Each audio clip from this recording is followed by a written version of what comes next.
Hey guys, we have 2 plus 3 and 2 plus 1. Okay, 2 plus 3 equals 5 and 2 plus 1. Now 5, 2 plus 1 equals 3. And here is multiply. 5 times 3 equals 15.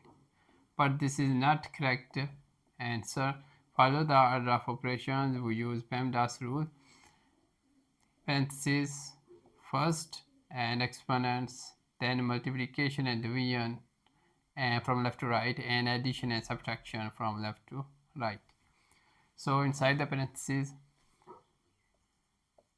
first, right? So 2 plus 3, 2 plus 1 equals 3.